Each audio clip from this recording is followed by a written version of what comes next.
No. Okay. Isn't it?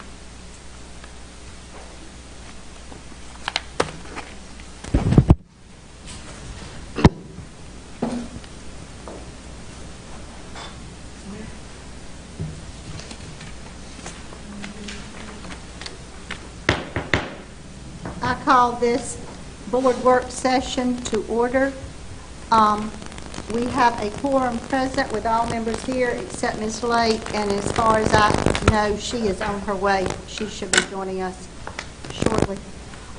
Before we begin, I have heard from lots of parents and community members that last Tuesday, when some of us were making comments, they could not hear us very well. So just to remind us all, you know, to please make sure before, if a board member asks anyone a question, make sure you get the mic before you begin your answer, because they were missing some pieces. All right, Mr. Seaver, do we have any amendments to the agenda?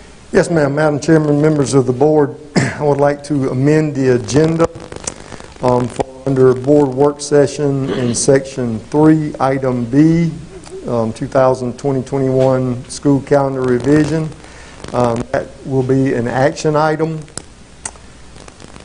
And then also for item C, under number 3, the reopening options, that should be an action item as well. May I have a motion to approve the agenda? So moved. Second? Second. All those in favor? Aye. Mr. Seaver, if you would. Okay, again, Madam Chairman, members of the board, it's a pleasure to be with you today. We've got some important work to take care of today, and we certainly look forward to having dialogue and making decisions that are in the best interest of all of the students and the staff members in the school district. Our board work session will start with the COVID-19. Carrie and Ms. Ulch will handle that. And then we'll talk about the school calendar revision, and Dr. Carey will offer the 2 revision options to you to take action on, and then we will discuss the reopening options and ask for you to take action on that. So at this point in time, I'll turn it over for the COVID-19 update to Dr. Carey and Ms. Ulch. Good afternoon, Chairwoman Metz, members of the board, and Mr. Suber. All right, we think it's very important that we start this presentation by making it very clear what our priorities are with the School District of Newberry County. Our number 1 priority, the top priority we have, is the health, safety, and well-being of all students and all staff. That is our number 1. Number 2, families should have choices for their children. We recognize that what works for one child in this situation that we currently find ourselves in may not work for another. And number 3, our priority is that we support each other and value the opinions of our stakeholders and our district family. At this time, Ms. Ulch is going to talk about our current... Madam Chair, members of the board, Mr. Suber, and all those families and staff who have joined us virtually. I would like to start with just an overview of our current numbers, where we were a week ago and today. Just so you can see, from July 14th, we had a little over 60,000 cases in South Carolina, and numbers that were just released today are over 73,000. For Newberry County, we were at 446 on the 14th, and the numbers released today are 562, an increase of 116. As for deaths, July 14th in South Carolina, we had 984. Today, 1,203.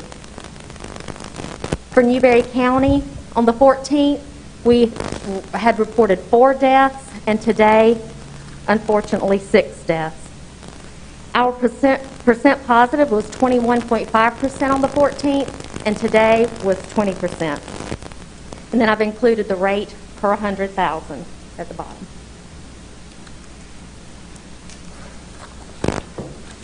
At our last board session, I reviewed key points from the American Academy of Pediatrics statement regarding school reopenings, which did state the goal of safe returning.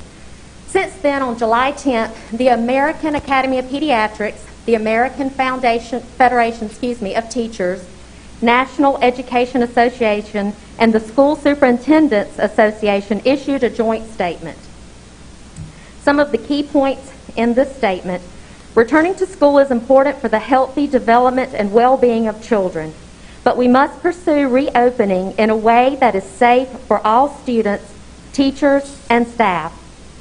Science should drive decision-making on safely reopening schools. Public health agencies must make recommendations based on evidence. Local school leaders, public health experts, educators, and parents must be at the center of decisions about how and when to reopen schools, taking into account the spread of COVID-19 in their communities and the capacities of school districts to adapt safety protocols to make in-person learning safe and feasible. So as we look at our reopening decision tree, the information that's going to be presented is based on South Carolina DHEC's information, the State Department of Education guidance, and the Accelerate Ed Task Force guidance and recommendation report. And just a recap, the monitoring of disease activity in the county, looking at 2-week cumulative incidence rate and trend in incidence rate, and 2-week % positive rate.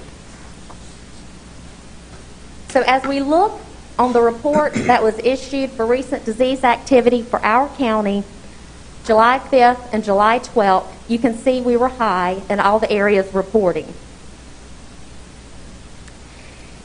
Currently, the recent disease activity by county, what is presented to us is the 2-week cumulative incident rates, and this just came out right before we started. I was able to put the new map in. But it does show that our 2-week cumulative incident rate is high, and the arrow represents counties that have an increasing 2-week incident rate trend compared to the previous 2-week period. And the difference between the map 2 weeks ago and this map is more counties are in that high incident rate. Any questions for me at this time?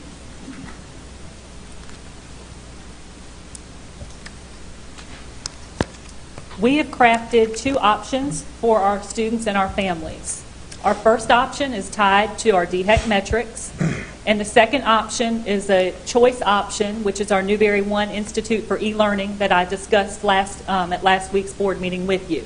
Parents have the option to choose one of those 2 scenarios, and this infographic explains that in detail. And if you'll remember, just some highlights from the presentation last week. Newberry One, that is not the same as if we had metrics that told us we would be virtual and start virtual. That is its own program, like its own school, with its own dedicated teachers and students who commit to being in that program for at least 1 semester, preferably the entire school year.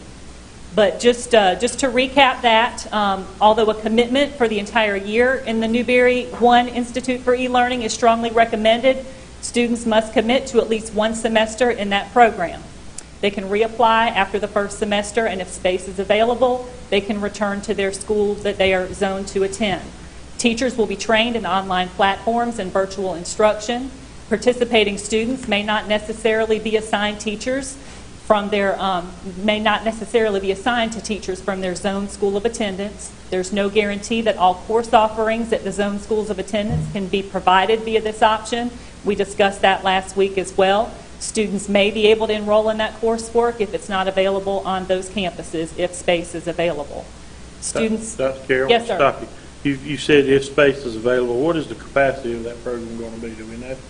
We don't know. We're going to build it as we get the interest. We actually have a survey ready to go after this meeting if you all are in approval, and we will push that out to our parents after this meeting, and we are asking that they return that survey, and it's electronic, by midnight Tuesday, the 28th. All right, thank you. I have a question that it's where it says that students may return to schools at the end of the first semester if there's space available. Yes. And if we end up going with, the hybrid, once we put the hybrid in place, if the numbers go down, then there's also the possibility that we go into our 5-day week instead of just staying at the hybrid, right?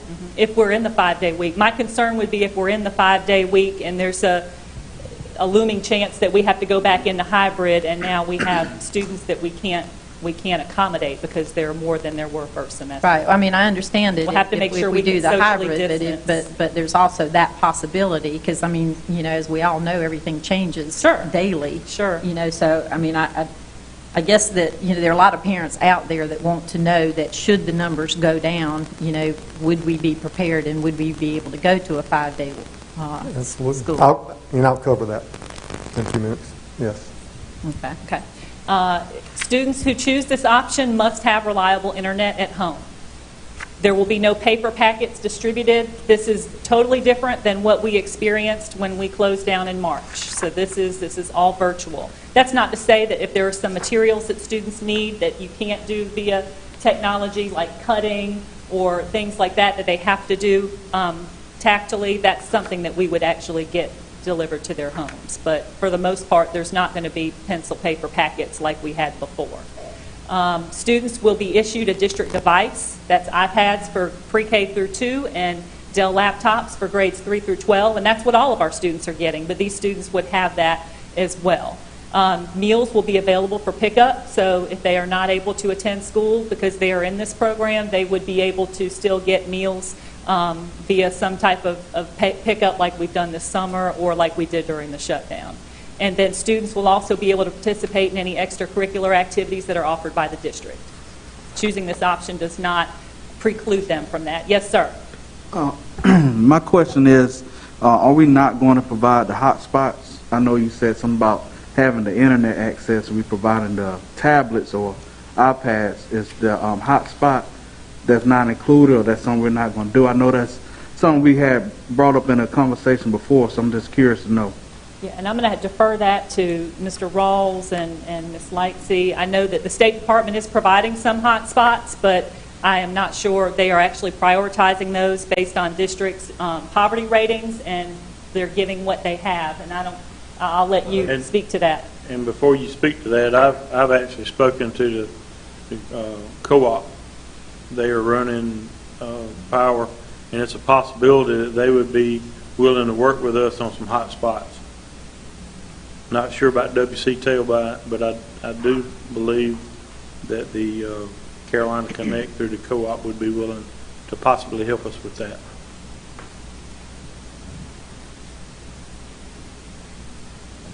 Yes, sir. We are kind of dissecting that information that comes into us as to how many households we're looking at that potentially need internet access, and then the ORS hotspot that the state is providing. They're actually kind of designated to students in poverty, so we have to take that into consideration as far as that segment of it. So it's still kind of fluid, but we're definitely crunching the numbers and trying to see what we need to provide. I only ask because, the phrasing of words matter, right? And then when you say having access or having the internet, I automatically think that, well, if I don't have internet, then this option isn't available to me. So that's why I want to ask that question, so that way parents are aware that if you don't have it, if you don't have it, you don't have the resources to get it, how are we going to help them? Because I know in previous meetings that hotspot came up before.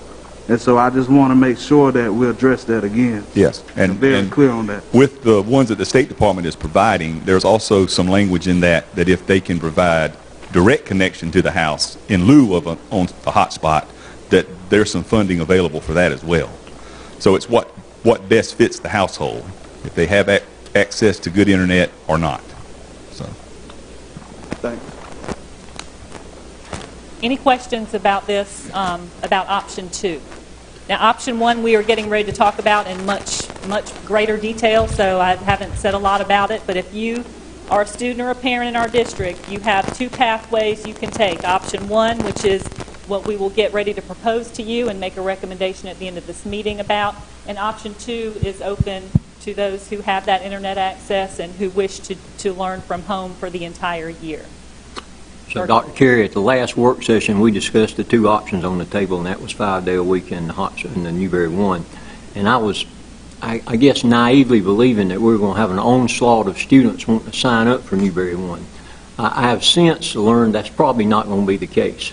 Could you speculate on that, or would you rather wait till the survey's in? Well, I'll say this.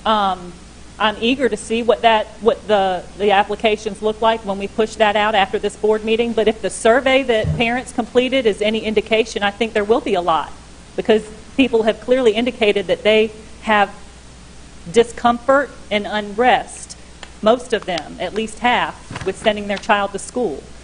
So that's something that I don't know that we will know what to expect until a decision is made today about what option one looks like. And then once they take that into account, they'll make their decision about option two. But I will speculate that it's going to be, more students than we may think. That's total speculation, though. And what do you think our main competition is? And the reason I ask you, I talked to a parent this week who's already enrolled her 2 children in the South Carolina Charter School, because she said it was up and running. The district hadn't given any information. They're waiting around. So they've already made that move. What is the main competition with Newberry One for distance learning right now? I would say you've got Connections Academy, you've got South Carolina Virtual, Newberry Academy, I'm sure. Not that they would have a virtual option. That would be face-to-face. I guess. I do not know. Isn't South Carolina Virtual just for subjects, or is it a complete school? I believe it's a complete school. Okay. And you can do it piecemeal for subjects as well. My problem is, and maybe I was naive at the last meeting.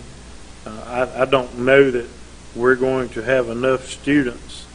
Well, let me back up. We may have enough students across the district choose virtual, but that number is not going to be the same at every school.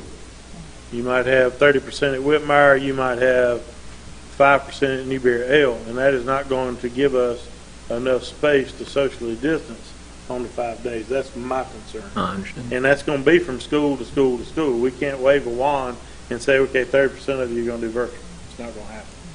So I'm real concerned about that. I've heard from a lot of folks today and yesterday. They want the kids back in school. I get it. But we've got to figure out the safe way to do it, not only just for the children, but for the teachers and the grandparents. Exactly. Will that survey allow you to determine what attendance area they're responding from? Yes, and I say survey. That's probably not the best term. I'm glad you asked that question. It's an online form. It's a Google form. They will have to write their child's full name, what grade, what school, Okay. the whole 9 yards. And they will have to select at the beginning of that form whether they want option one. And if they don't want option one, then they'll click no, and it takes them to option two, and they'll complete everything, all the information needed for option two. Now, if option one is all they're interested in and they click yes, the form is submitted and they're finished. So we're not collecting any information, any extensive information, unless they opt for the Newberry One e-learning Institute. Aren't we kind of in a position, though, that, even if like, you support the hybrid, or if you support the 5-day as far as the e-learning goes, that's something really that's not an option for us, because for those students who don't feel safe coming back or have underlying health issue, we have to provide something for them anyway. We do. And our hope is that the way we envision it, we'll be able to provide that by, being able to have teachers who are interested in the program and have perfect match and have a class size that's comparable to what it will be in our brick and mortar. I don't know that that's going to happen. I don't know that any of us do.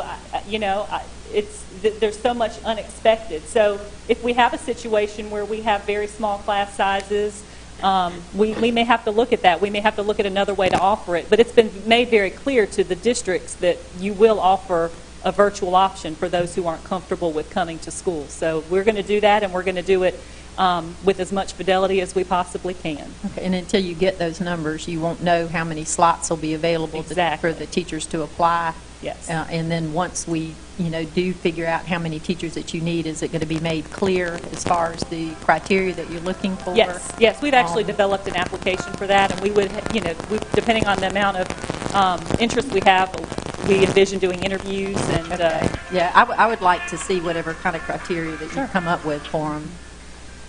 definitely. Didn't we say at the last work session we were going to send that form out after that session? Or is this a different form? No, we were hoping to. That was if we had come to some type of decision about what the beginning of the year looked like. But since we didn't get to that we wanted to wait and make sure parents were as informed as possible as to what our intention is and what August 17th, 24th, or 31st looks like. And we wouldn't have that until this meeting. So Most parents that watch that meeting, and I got more responses from that meeting than any in my history, Me but too. they understood the only thing we had left was setting a date, a school start date. So we've kind of turned that up on its head, haven't we? We'll discuss that later on. I'm sure that'll come up as part of this.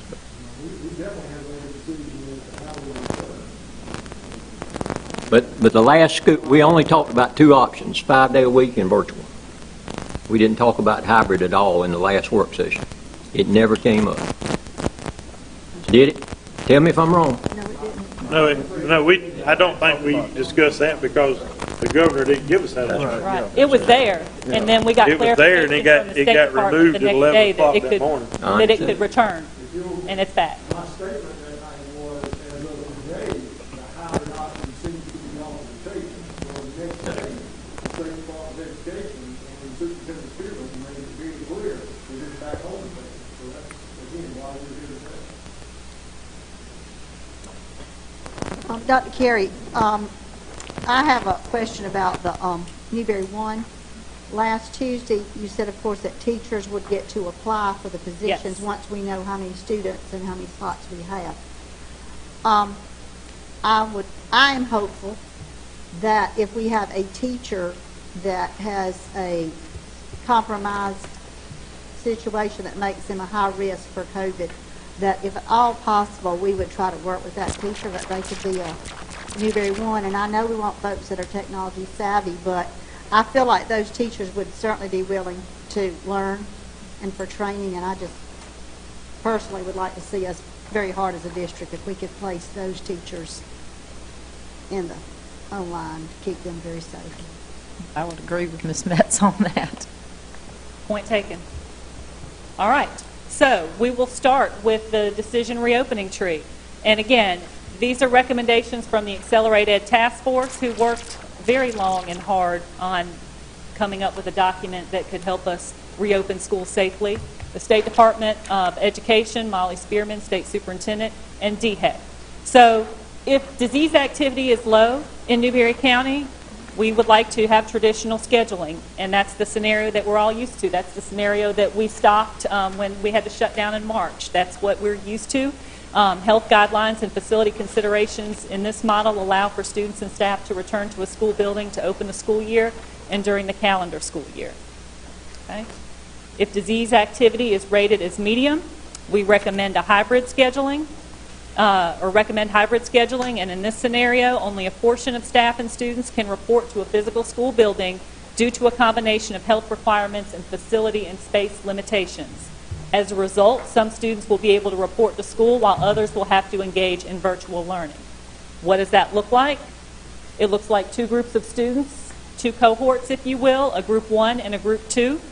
Our principals have already been working on what those groups could look like and making sure, starting with the high school groups, that the middle and elementary schools have who those students are so that we can make sure siblings and households are grouped together, regardless of which school you attend. So if you have a student at the elementary school and one at the high school, in your household, they need to be in the same group. That way, that older child will be home with that student during the day if they need to have daycare or anything like that. And also because parents don't need to be transporting students back and forth 4 days a week when they only need to come for 2. So, yes, sir. On the hybrid schedule, and I know the answer to the question before I even ask it, but I need to ask it. We're talking about bringing one group on Mondays and Thursdays and one group on Tuesdays and Fridays. We're going to clean the schools on Wednesdays and Saturdays. Is that right? Or are we cleaning every day? We're cleaning every day, but Cleaning every so we're keep- going to disinfect every day.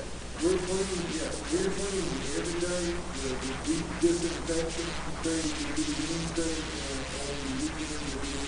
And the reason I asked that, if we weren't going to do it every day, if we were going to deep clean on Wednesday, we really hadn't accomplished anything by Sure. bringing two sets of kids before that clean. Right. But I just thought that it would be prudent that if we brought them Monday, Tuesday, then clean, and then have the same kids on Thursday, Friday, and then clean. I know the answer is, well, the teachers don't want to be away from them that long. But if we're doing it for safety, I think that deep cleaning should occur between groups instead of the groups being intermingled through the week. That's just my opinion. Right. We had a lot of discussion about that twice, to be accurate, with our principals. And,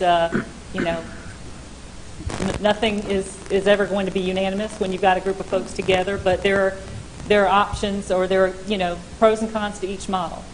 But we did discuss that on two separate occasions, and the group as a whole wanted to do the Monday, Thursday, Tuesday, Friday because of that time that you mentioned of being away from their students. And if a student had a question and had homework that they brought home Tuesday, they won't actually see that teacher until Monday. Right. So that was a concern, and that's, I understand that. Yeah. And we vetted that with our principals, and we even took a vote, and it was overwhelming that they wanted to go with the model that we have. As now. long as we're cleaning after every day, I'm okay with it.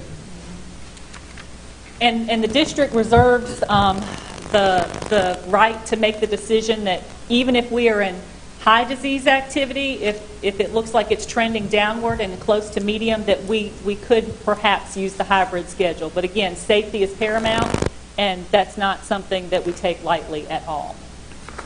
But there would have to be a trend definitely toward medium, and we would need to be certain it was moving in that direction.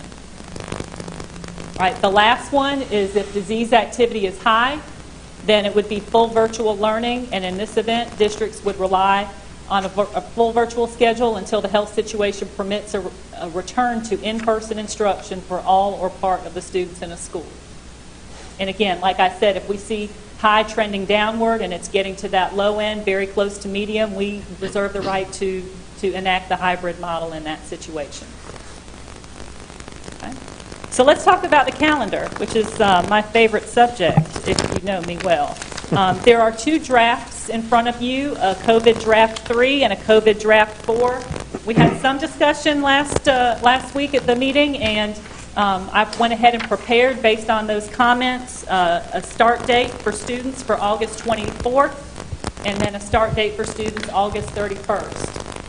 Essentially, the one with the start date on the 24th backs things up a week, and if it's the 31st, it backs things up 2 weeks.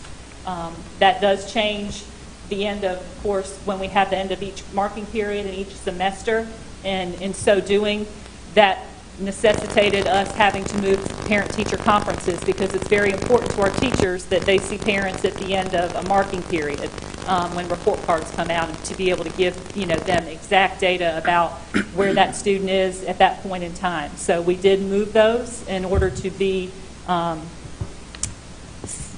harmony with the end of those two marking periods.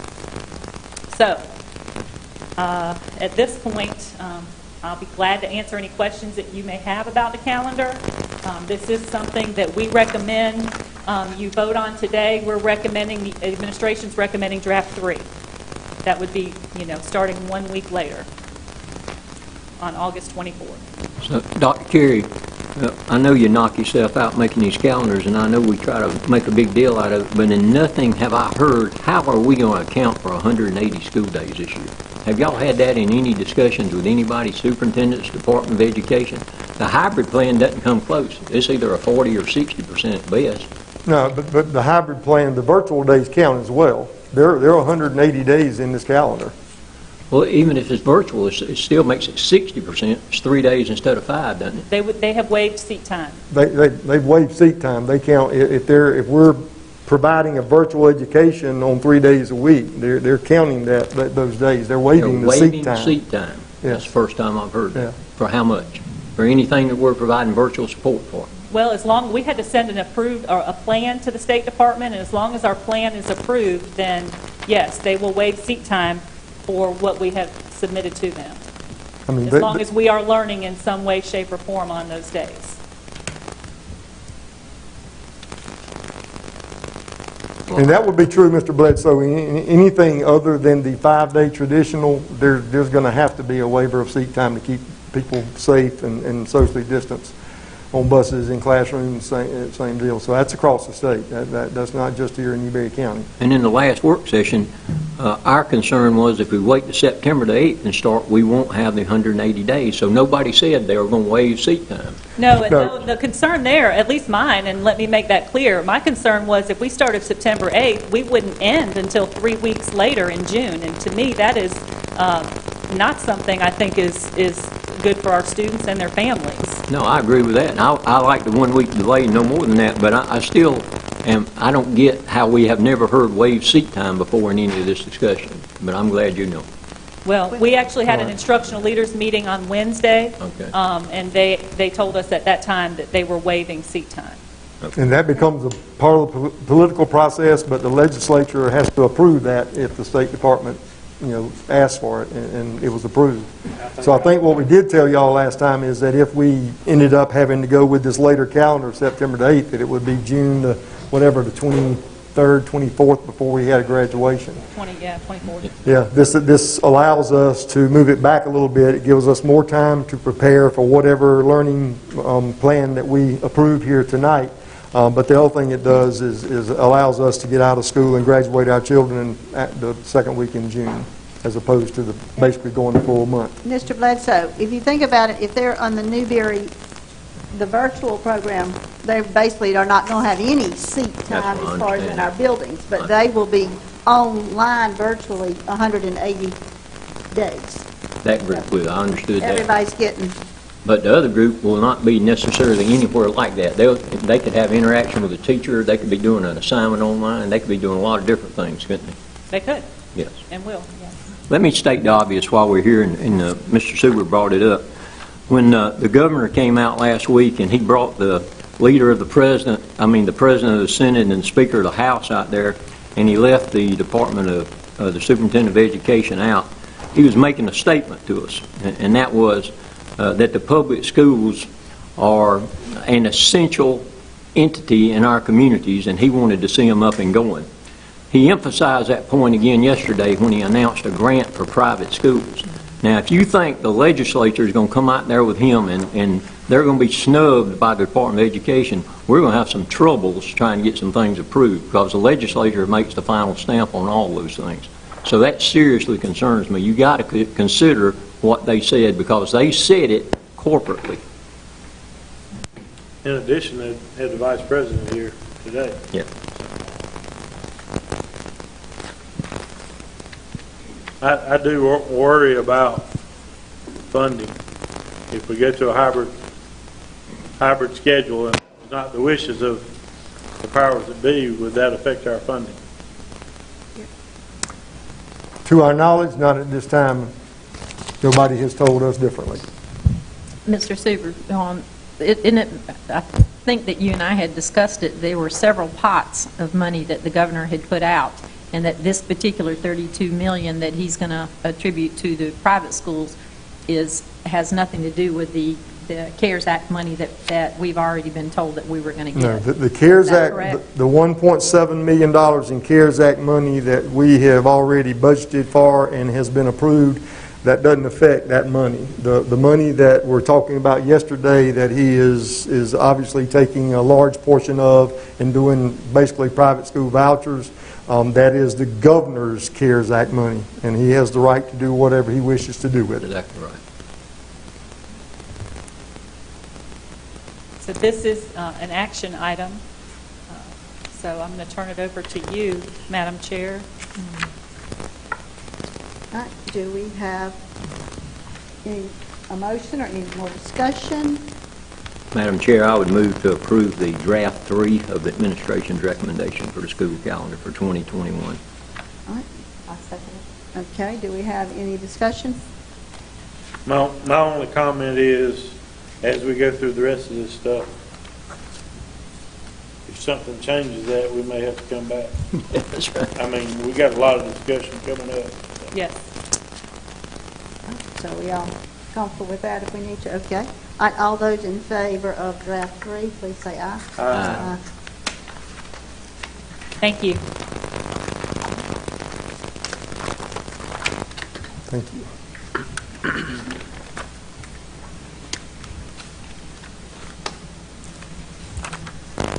So our recommendation, and obviously we've already talked about number 2, is that we implement the Newberry One e-learning as a parental option for the entire year, and that way our parents do have a choice as to whether they send their children back to school regardless of the model, or as to whether they want to educate them at home through our Newberry One e-learning option. The other recommendation in that second item is to use the DHEC metrics in current disease activity to determine which of the 3 models in the decision tree that we will use in order to safely open our schools as listed below. And you've already heard this over and over, but with high disease activity, the recommendation of the State Department of Education, of DHEC, and the Accelerated Ed Task Force is that in a high disease activity, it be virtual. In a medium disease activity, it be hybrid. In a low disease activity, it be traditional. I do call your attention to the fact, and Dr. Carey has already brought this up one time, if we have high disease activity where it's trending on the lower end of high, we would ask some flexibility for the possibility of going ahead and using a hybrid model to start transitioning back towards the traditional 5 days a week when and if we can do that. So, and then obviously with low disease activity, we would be back in the traditional model. So the elephant in the room is that I think that we know that everybody in this room, every teacher, every administrator, and I think deep down, every parent in the school district of Newberry County wants to get back to a traditional 5-day learning option. I don't think anybody argues that point. The DHEC metrics in Newberry County at this time are high in every category. I said this last week, and I'll say it again. Newberry County is definitely a hot spot for this virus right now. It is our collective responsibility to make a decision where the health, the safety, and the well-being of all of our students, teachers, and entire staff is our top priority. Education is our priority, but we can't educate children properly if they're not in a safe setting. After reviewing staff and family surveys and discussing with staff, students, board members, and stakeholders across this district, it is the recommendation of the district administration that due to high disease activity in Newberry County, that we begin the 2020-21 school year with a 100% virtual model until our metrics move substantially towards a medium spread metric. At that time, when we're in medium spread, we would recommend that we consider the hybrid model of learning until our metrics move to a lower spread, which would result in getting back to what we all desire, and that is the traditional 5-day face-to-face model. What we would do here, regardless of what metric we start on or what level we start on, we would look at, right now we're getting the information from DHEC in 2-week intervals. So at every 2-week interval, we would sit down and we would evaluate where is it? Where are the numbers now? How is it trending? Is it going down? I hate to use the terminology you're probably tired of hearing, but have we flattened the curve, and are we starting to go to a safer environment to put our children in? So that would be the recommendation. And what this recommendation does, it does not pigeonhole us into being virtual for a whole year. Because again, for the third time, I want to make it very clear. Our intent is to move as quickly and prudently and safely as possible to go from virtual to hybrid, and then it lowering and going to a traditional 5-day-a-week face-to-face instruction. So that would be the recommendation of the school district and the school district administration. I would be glad to entertain any of your questions or comments at this time. I do have a question, that if the teacher who's at risk she goes back into the classroom, she ends up, or he ends up with COVID, and they're sick. They have to take the quarantine time out, hopefully not be in the hospital. Does that mean that they have to use their, accumulated sick days towards that, or is there going to be something built in that if we're putting them in a position where they may pick up this particular thing? I mean, what do we have, or have we discussed that? Or Surely we could use COVID money to offset that, I would think. Right. Well, I just, I've had teachers that are concerned about that they would have to use either their sick time, or if they don't have sick time, annual leave, or, they want to know. What we will do, they're putting themselves at risk with that. All of you should have received this from the School Boards Association, but there were some administrative rules, and I think, if I'm not mistaken, that Dr. Ware shared those rules with you. But there are some rules that have been written as to how we handle that. But that is an excellent question, Ms. Lake, and not something that we're not thinking about. We've had a lot of conversation about that, but we just got to make sure that we vet it and we do what the School Boards Association approves. But obviously, if somebody gets sick or contracts a virus, or they're just simply exposed, and we do have a decision tree or a back-to-school profile for that as well. And I think y'all have a copy, and there may have been some adjustments made to the copy as of today. And that's the challenge here. We've got a lot of challenges, but one of them is that we sit here today and have a conversation with you, and tomorrow something will change that we just got through discussing. A week from now, multiple things will change. So until there are a lot more decisions made above our pay grade, if you will, we're never going to be able to sit here and say, okay, this is the way it is and this is the way it is going to be. However, provided the metrics that we've been given and provided the flexibility that the State Department of Education has given us, we're providing to you and suggesting and recommending to you what we feel like is the safest educational environment for our children and our staff members. Now, I have another question too, as far as the buses, that just say that we decide not to do the virtual and we do start off at least with a hybrid. What type of, because I've yet to hear really how we would work the bus situations. Is that something that obviously you've worked on, how the hybrid may look like, in the classroom or in the schools.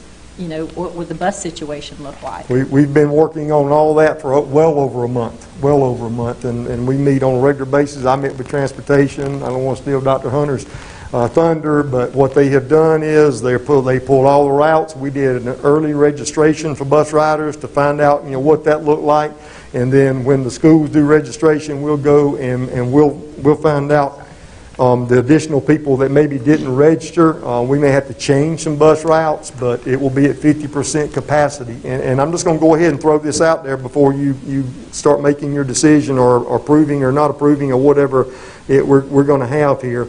Ladies and gentlemen, I'm just going to tell you right now, if we choose to go back right now with a 5-day face-to-face option, transportation will be a nightmare.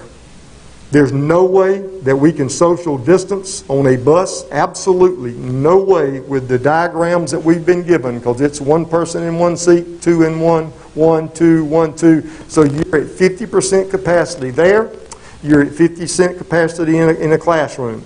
We feel like with a hybrid schedule, when we go to it, we're good in the classroom. But I'm telling you right now, with a 5-day schedule, there's no way that we can safely transport children on buses, and there's no way that we can safely put 22, 23, 24 kids in a classroom and be properly socially distanced and safe. That is our biggest challenge. Can you tell me too, if we go with the hybrid, what does it look like as far as the kids that in the high school level that go to the Career Center? And then, because I know that if I remember correctly, a parent was telling me that there were like 4 buses of kids that went to the Career Center from Mid-Carolina, because her son was one of those bus riders. What will it look like or how will we handle the Career Center? Well, a couple of things. Number one, in our survey, there was a question about whether you would ride the bus, and there are a lot of parents whose children have been riding the bus that chose, no, I'll either bring my child or my child will now drive to school. So I think that'll cut down on some of it. Okay. But the other thing is we go to the hybrid model. got to remember that we're cutting by 50%. So what Right. we'll have to do is figure out how many kids come from each high school and whether we can do it with one bus, two buses, or whatever. We'll provide that. The good thing, in the middle of the day, we've got buses and bus drivers available, so we can make that transition. The mornings are the deal, and if we went 5 day and we can't socially distance on buses, we're going to be double routing, and in some cases maybe triple routing buses. And we don't have, number one, the number of drivers, nor the number of buses. Even if we wanted to put them out there right now, we don't have the manpower to do it. So what we'd have to do is double and triple route buses. So if we do that right now, you're going to have some children that are going to be 2 hours or more late being picked up, and 2 hours or more late being to school and missing instruction. Because, I mean, there's nothing we can do about that. We are short on bus drivers right now. And unfortunately, and Ms. Lake, you brought up a good point with our staff. One of the questions in the survey that was done was, you know, do you have an immune system that is compromised? Do you have somebody at home, a caregiver at home, that your child or you as a teacher go home to? And we had... if you combine those two groups, I want to say it was 340-something employees that had potential issues of being exposed. So the same thing, you know, serves with bus drivers as well. So we've got another concern from an employment standpoint is regarding whatever decision we make here tonight, how many potential employees are going to think it's not safe for me and it's not worth it, and I think I'm just going to go ahead and retire or tender my resignation, because that is a remote possibility. It is going to happen across this state. And if we do that, I know normally when someone resigns, it's in their contract upon finding a suitable replacement. Not for Given these times, I would hope we wouldn't do anything to enforce that. Well, that's not resigning, it's transferring if they want to move to another building or to another county. If somebody just retires or resigns, I mean, somebody resigns, there's not a whole lot we can do about that. Okay. I knew that clause was in there. So. But using the same survey there, 38% of the students in the county ride buses and 18% of them can provide their own transportation, so it's almost cut in half based on our survey. If they chose to do it. Yes, I'm just saying, that's just perspective for it. And I know that we're talking about your recommendation at this point, but I'm going to follow Ms. Lake's lead there and ask questions about what if we did hybrid, what if we did 5 days. Absolutely. If a child gets sick in a classroom, comes down positive, does that quarantine the whole classroom, the school, the grade level? What does it do? If they have been exposed, I'll let the expert answer that, but the answer to that is yes.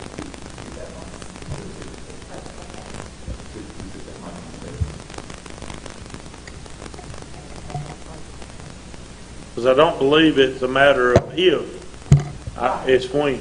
I agree with you We fully. need to Mr. know Mayor. what that repercussion is going to be. Yes, can you hear me? Okay. You're exactly right. And with that, we have to follow DHEC's guidance for exclusion. So in that situation, if we have a positive in a classroom, if we can reliably say that they have social distanced, then we could allow them to stay and we would monitor their symptoms for the next 14 days. They That's would gonna stay be in very- the classroom. Only if you could reliably guarantee that they socially distance. So what that would look like is that the whole class would be quarantined. So at home. So that's why it's important when we're looking at going back as much as possible, staying in cohorts. Because if classes mingle, then you could potentially have a lot more children out than just that classroom for 14 days. But don't we need the perspective of practically 0% of children catch COVID and less than that transmit it? Well, what we don't know the actual percentage because we don't test all children. A lot of children are asymptomatic, and some of the symptoms that they are having are just the nasal congestion, and especially at the beginning of the year, and allergies. So they may not get tested, but they can spread to other people. And certainly the staff are definitely at higher risk. There's a website that I found because I did a lot of research and looking and trying to figure out what other schools were doing, what other public health departments were saying, and it's called COVKID. It's COVKID project.com, and it actually has on there. It separates out the adults from the kids. It's the age 0 to 18 years. And it tells you, and it even breaks it down by state, how many kids have actually had it, how many kids have been hospitalized, how many kids have died. It was a wealth of information, and I would have to disagree as far as that it's 0, because according to, the information on that website, even though, it wasn't high numbers that were hospitalized, it was, fairly high numbers of kids that are getting it. And my concern, too, is that not only just with the kids getting it, there are a lot of people that say, if they get it, they get it. But the thing is, even though maybe most kids may not be affected by it, you have that one kid who is truly affected by it and his family's affected by it, and somebody ends up getting really sick on a ventilator or whatever. For me, it's not worth the risk. And although I'm not sure that, I'm quite sold on starting out virtually, at least with the hybrid model, I feel like it gives us the opportunity to kind of test the waters that, that if you're putting them in and we're doing the social distancing, and that's what the majority of schools and principals have worked on, if the numbers go up higher, then we can go to virtual. If they go down lower, then we can go to the 5-day. And so, my thing would be is that I would hope as a district that we have plans in place that no matter what the numbers are, that we could, go. But starting out, I don't know, I kind of feel like that, to at least trying the hybrid model, even though I know we're kind of in the high numbers, it's still not a great solution, but it to me it kind of combines, both ways. And then for the parents who are really afraid, they do have the virtual model. And then, there are a lot of parents that I've been in contact with who have told me that they are going to do the virtual, and they like the fact that it's going to be Newberry County teachers that are going to be teaching them, rather than, some sort of a academy or being with, people that they don't know. So, again, for myself, that, even though I know we're in the high thing, I would think that, I don't know, we need to do, like you said, what's possible to be able to get them in the classroom, and to me this is a good way to be able to test the waters, and if we don't have a high rate, and if everything goes good and we don't have teachers getting sick, then we can move into a 5-day much quicker.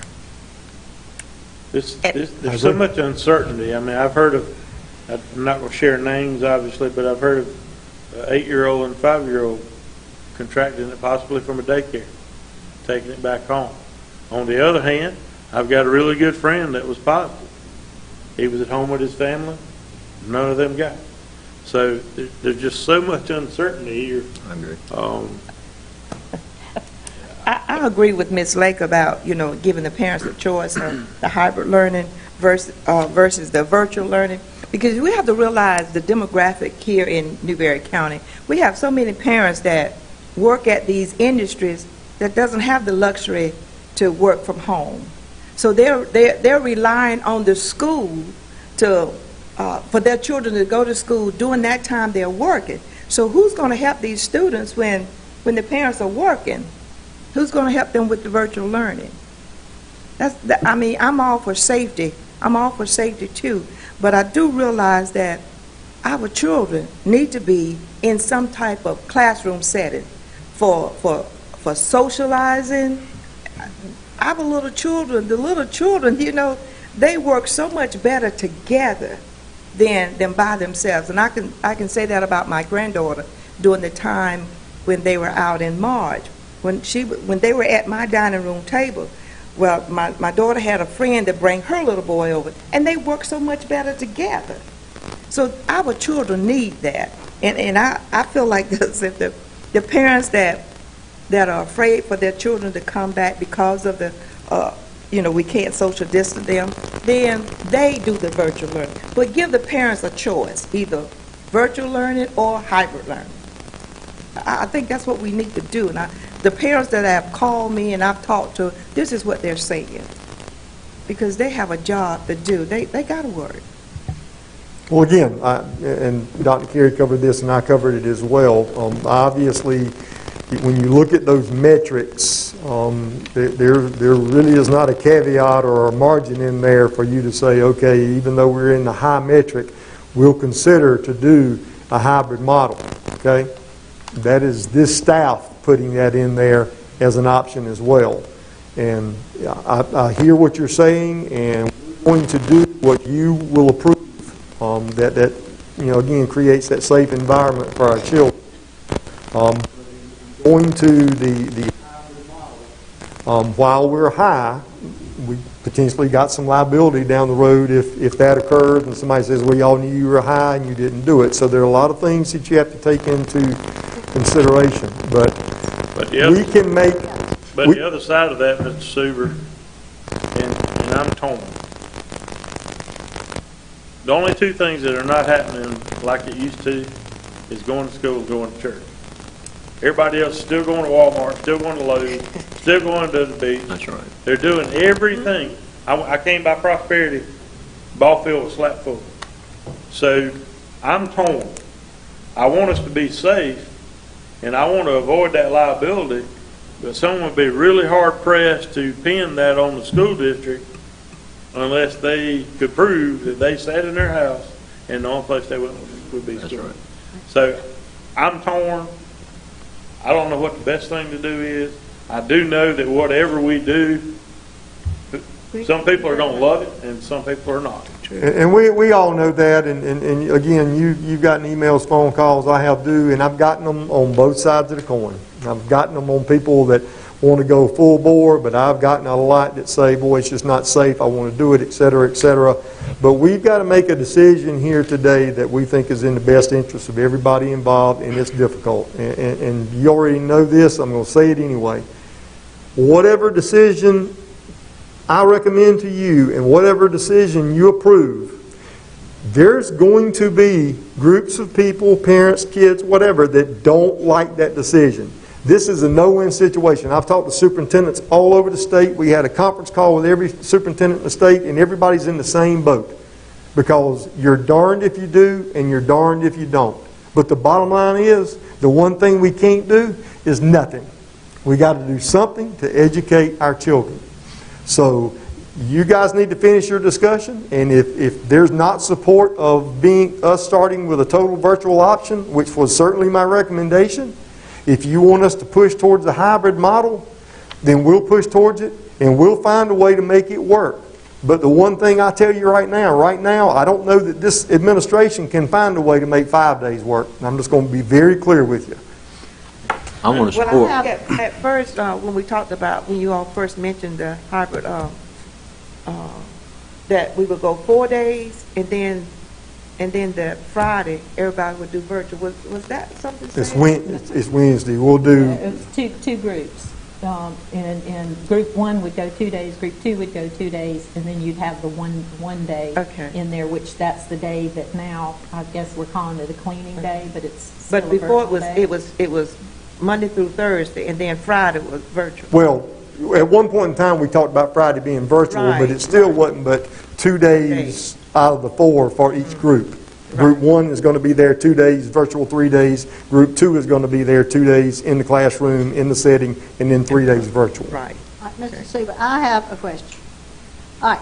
If a parent chooses option 1, which is the Newberry 1 e-learning, I understand that. We're going to have a group of teachers that are hired to make that school the online school. If we start school, as you're recommending, with a virtual model, who's teaching the rest of our students? They're teachers. They'll be using our new learning platform. So every teacher, not just those that applied for Newberry 1, but every teacher in the district then would be teaching virtually. And we had this conversation this morning, Ms. Metz, because as many people as I've talked to, people are, and it's new to us, it's new to all of us, and they're getting it mixed up. First of all, the Newberry 1 is option 2, not option 1, it's option 2, okay? But under option 1, we could still, if we wanted to do it, we could provide, and again, you're talking hybrid, but we could provide virtual through our learning platform in one of those 3 options, whether it's low, medium, or high spread. Option 2, which is the Newberry 1 Institute of E-Learning, is totally different. So what we tried to do, and we talked about this morning, is let's just get used to using the word Newberry 1 Institute of E-Learning. That means that a parent is choosing for their child to be e-learning for at least a semester and then potentially coming back in, or they could do it the whole year. And the virtual option is us using our learning management system and other tools that our teachers have to do whatever we've got to do virtually. Now, you and I had this conversation on the phone. If it was a hybrid model, and please correct me if I misunderstood you, little Johnny, let's say he was in group 1, so he went to school on Monday. Tuesday and Wednesday he would be at home. And my understanding, because I asked you, I said, well, if the teacher is in her classroom on Tuesday with group 2 teaching, how can she be teaching Johnny at home virtually? And you explained that she wouldn't.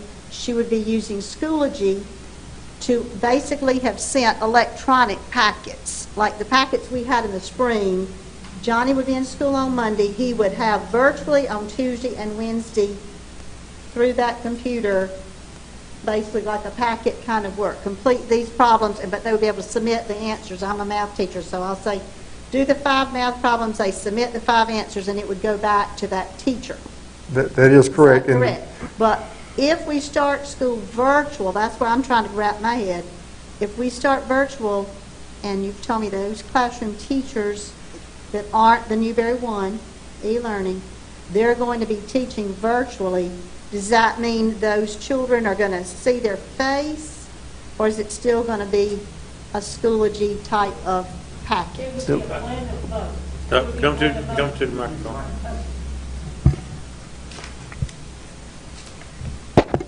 It would be a blend of both of those. And one suggestion that one of our principals came up with, which I thought was a great idea, is whatever group you're in hybrid, that's when you would still have your classes if we're all virtual. And those students could, be on their computer, and their teacher could check in with them via Google Meets or Zoom or Schoology if that exists on there. Them being able to video conference with them. They could, the teacher would be expected to have the same hours that he or she normally does when we are meeting face-to-face. So that teacher would be checking in with the students, could be doing some one-on-one with them via Zoom or some other type of video conferencing, uploading things to Schoology for them. And for those students, I know what the next question will be, what about those who don't have internet access? They would be able to download some things. They would have to get to somewhere where there's Wi-Fi. Whether that be a church, one of our school buses, one of our buildings. All of our school buildings have that Wi-Fi capability, and they would go to the Schoology platform and download those lessons from that teacher. That teacher could video lessons and actually put that out there on the platform so they could download and see those there. They wouldn't have to sit in a parking lot for 8 hours to do the work, but they could download it to the actual device, because we have good, robust devices, not just Chromebooks, devices that they can save things on and go back home and work remotely that way. But the teachers will be at the school for their normal hours. They will have normal hours. Okay. Yes, they would be able to, and as a parent, our expectation would be that if a student has a question or needs some assistance, that they email that teacher and get a response fairly quickly. But it won't necessarily be I'm just thinking how parents might be thinking.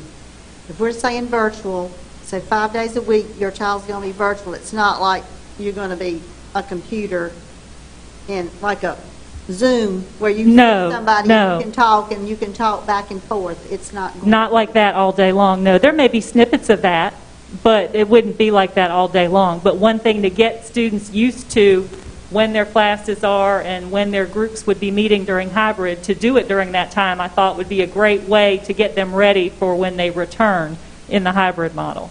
Just as we talked about last time, that if someone chooses virtual, that it would be a 9-week or a semester commitment. If we start this virtual, are we going to do a 9-week deal, or are we going to wait just till the numbers get better? We would follow the metrics, and when the numbers get better, then make that decision. Again, you said virtual, but you're talking about the Newberry One e-learning? No. I'm talking about the total virtual that we're talking about, your recommendation. Would that be for 9 weeks, or would we limit that to? Oh, that would be until the metrics tell us to move into another model. And Nurse Schultz, at what point do we drop the medium? Can you give me that percentage? I know you've given it to us before, but. So we're at 20% now, I believe, is that right? For the state. For the state. Yes. And originally, when DHEC gave us these metrics, the 2-week percent positive rate below or greater than 10% is considered high. Okay? So we're a long ways from medium. Correct.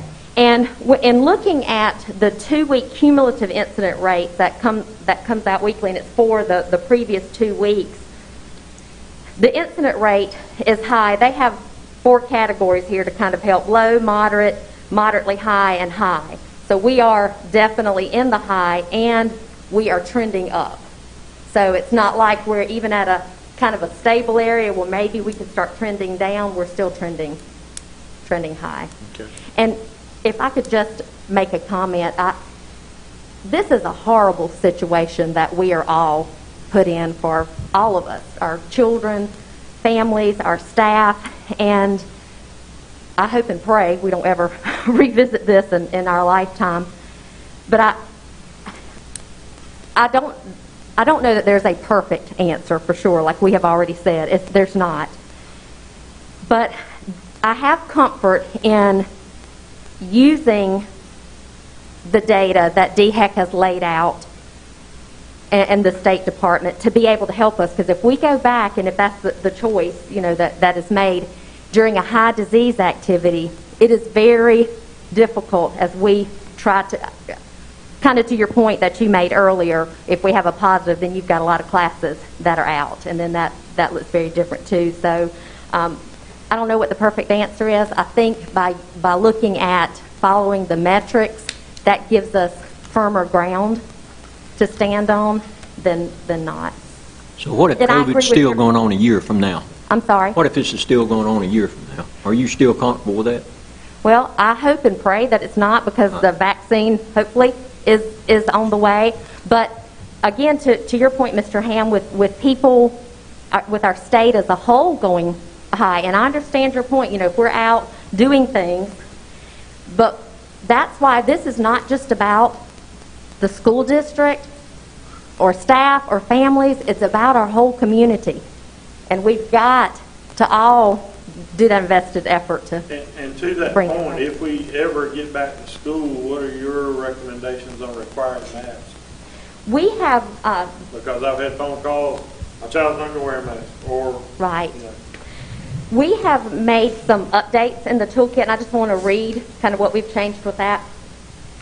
Staff will be required to wear cloth face coverings on buses, all transitions and hallways, and cafeterias, libraries, workrooms, etc., until in a position where social distancing is able to be maintained.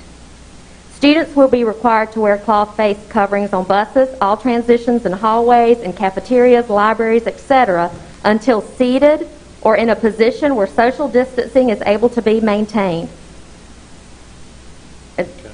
And with that requirement, during those transitions, all students will be given one cloth mask, and parents are strongly encouraged to send their child with a mask that their child prefers and is comfortable wearing. And parents are also encouraged, of course, to mark those masks, with their child's name. If a student forgets his or her cloth mask, a disposable mask will be given to the student as supplies are available. Of course, all cloth masks must adhere to the dress code that can be found in student handbooks as well. Okay, and I believe I asked last time, we've already ordered our staff shields. Yes, sir. And one last question for Ms. Stoudemire. What does special ed look like through all of this, if you don't mind? From the virtual standpoint. Every child in the district has the option to take option 1 or option 2. It won't be until I know what options they've taken that we can begin to decide what that will look like for each of those children. If lots of children who are also special ed choose to go the Newberry 1 route, then we will have to pull teachers to meet those needs. I really can't do a lot until I know who the kids are. I'd like to jump in right here. I've been waiting for a little second. I've been over here quiet. But one of the things I want to say is we hire teachers who we consider to be experts in their field, right? And we have them teach our students. We hire nurses to be experts in their field to lead our students.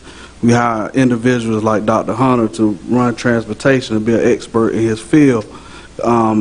And if we say that and we depend on our teachers and we sit here and look at the numbers and they say high disease activity virtual model, and only thing we think about is, well, you know, we have some parents that need to go to work, and we have, you know, what it's going to do for us being in class. We're not listening to the experts as a board members, right? Because if the experts say virtual model, and then we have experts in our classroom teaching math, science, social studies, and we expect our students to do that, we have to lead by example as well and listen to the experts. DHEC says, our nurse says, high disease activity equals virtual model. We have to listen to the experts. We are not the experts. We are here to get the information and make a decision based off what's given to us.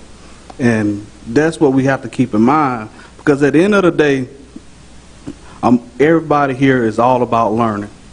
But if a child is in the hospital, or if a child is not here living, what good is their education going to do to them? I know individuals right now, one person that's in ICU from COVID-19. It's serious, right? And we know that. And if you haven't been personally affected in your family or within your community, you may not understand that, but we see the numbers are high. We have to listen to the experts. We come here, we ask for an administrator to give their advice. They gave it, and we just have to listen to what's given to us and not make decisions based off only how we feel, but off the information and the data that DHEC has provided to us. So that's what I would like to say to my fellow board members and everybody in the room. Let's listen to the experts. We're not the experts. I'd say I could not disagree more. I think that when you look at what DHEC is putting out as far as a metric for us, they're concerned with public health. Not one person that's making that recommendation or forming these metrics has ever been elected or hired to serve the children, to run the public schools. There is so much more involved than just the COVID outbreak and the numbers they've made up and the percent they're using. So I think they are a valuable tool. They're like a scout for the Army. They ought to bring it back, tell you what's ahead, but the general ought to make the decision, and we ought to go ahead and, as Jody said, we're not in the cheap seats. We get up here to make hard decisions, and we got to make them. I want to piggyback on what Ms. Reeder said. The school district of Newberry County is not an island of itself. We're part of a community, we're part of the county, we're part of the state, and people depend on us. Employers have worked hours around the school hours. We've got people that are trying to juggle their jobs and their child care. And I'm the mayor of Reelville, too. I want to tell you, the packets we did last year were a joke. The virtual learning last year was a joke. The governor, the legislature, they understand that. They've seen all that. If this other stuff turns out to be as ineffective as that was, we're going to be back to square one with everything. I don't want to send people back and take any danger at all. But I want you to know this is really personal for me. I'm talking about sending people back that I love more than anything in the world. My children, my grandchildren, they're going to be involved in it every day. So it's personal to me. If I thought there was any risk at all, I'd say shut it down. but I do not believe it. From everything I saw, I think the worst thing we can do is keep a child out of school.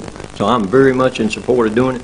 I'm going to go along. If everybody wants to do the hybrid, I'd do it, but I think if every other business, from the medical professions to the sanitation, can figure out a way to adjust to this new normal, I know we can.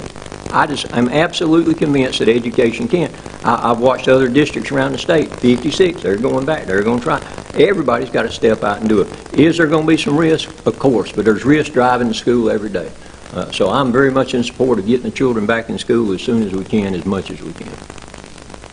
Mr. Sewell, Yes, sir. do we feel good about the funding that we get from the federal? For the district, I mean, you know. Well, right, and again, my finance expert can answer that, but right now we do because we've gotten what the federal government has allotted to us, and they let us carry over some Title I, Title II funds and things of that nature. So, again, I clearly hear that there may be some financial strings that are pulled in the future, but nobody has told us that. Like I said, the money that was pulled yesterday to fund private school vouchers was the governor's CARES Act funds, and it's up to him as to how he spends them. I really view that as a shot over the bow. That's right. Telling us to. Oh, that's definitely what it was. I fully agree with you. What I'm saying, they keep dumping the money over and putting it into discretionary fund. So when you take the money from discretionary fund, then they look for the fund, they look to refund that. And that's where my problem is. Some things will happen. These three models that we have, things will come that you need funding. Yes, sir. And when you talk about $32 million for a private school, you keep throwing money, it's keep coming in, but it goes the way that a few people want it to go. Exactly. And Ms. Bowd, not to put you on the spot, do you have the numbers that we discussed this morning about the per pupil cost of what we're getting out of CARES Act and what the private schools are getting? Could you share that right quick, please, ma'am?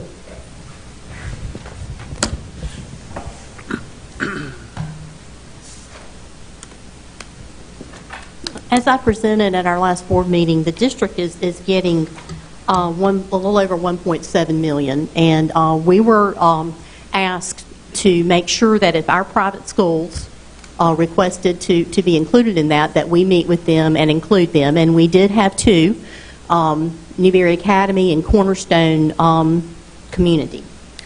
And Cornerstone came in later, just a couple weeks ago, and requested some funding.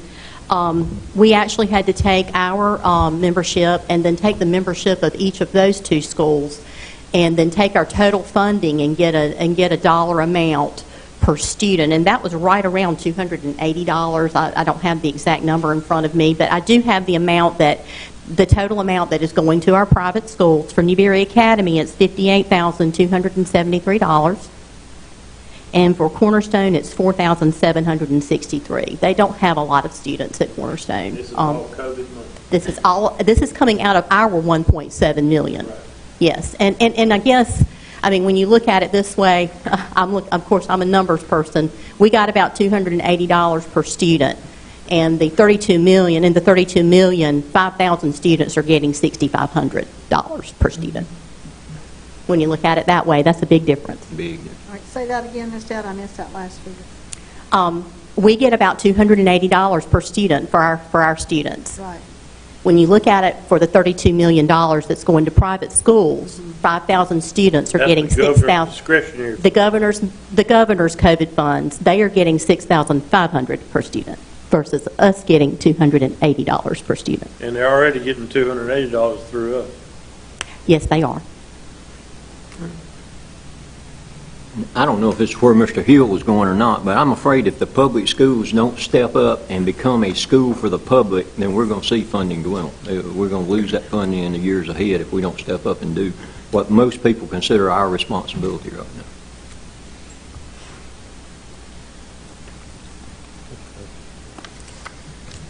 Any other questions? Dr. Carey, when will we know about the virtual sign-up? The deadline will be midnight on Next Tuesday. next Tuesday, July 28th. We want to give them a week. I've got a question, Mr. Suber, that you were talking about, that you don't know what the legal ramifications may be on down the road, and where I'd seen on the news that Berkeley County were making their parents, if they decide to come back for the hybrid model, that they would have to sign a COVID waiver. I know that, talking about the sports that are happening in Newberry County, that the parents that participated in that, they had to sign a waiver also. And because we're offering two different options, that, I'm told that waiver, and again, I'm not a lawyer, but I'm told that waiver would hold some weight, because you do give them an option if they decide that they don't want to come back. I mean, have y'all looked into the possibility of doing that, or have you talked to the... I've heard, again, same thing you saw yesterday. Okay. I did see the rebuttal about the lower part of the state, and whatever firm came out and said, don't think it holds water, don't think you need to be doing it. But then I reckon last night about 11:30 online, there was a rebuttal to that and said, no, I totally disagree from a legal standpoint. I think you can. I'm not a lawyer either. I don't know. I'm sure the School Boards Association will weigh in on that because they do have lawyers. That's what I was kind of wondering, because I know that through the recreation, I mean, they had the Recreation Association and the people who were on the governor's task force that weighed in on all of that, and that because that wasn't anything that was a forced issue, and that parents were making a choice to enroll their kids in sports and to play sports, right. But they were made fully aware of the risk that was there. And we did the same thing as we signed up for our athletes to come back, and then obviously we had some positives and shut it down. But I was on and I'll share this with you guys next Monday. We don't have to make this decision today, but I was on the South Carolina High School League Task Force Zoom call today, and they're looking at phase 1 that we have not even gotten into in Newberry County with strength and conditioning. But now they're ready to move to phase 1.5. It increases the number of students you can have in what they're calling a pod, but it also allows you to start, if it's football practice, you can start throwing passes from one person to the other. If it's volleyball, you can start using a volleyball and it going back and forth over the net. However, they also caution you that you need to disinfect the balls on a regular basis as well. That was some of the same guidelines that they gave recreation. Yep. I can provide, when we get, we actually made edits to that document today on the Zoom call, and when they finalize it, I'll certainly share it with you as something y'all can probably do and kind of make it your own at recreation level as well.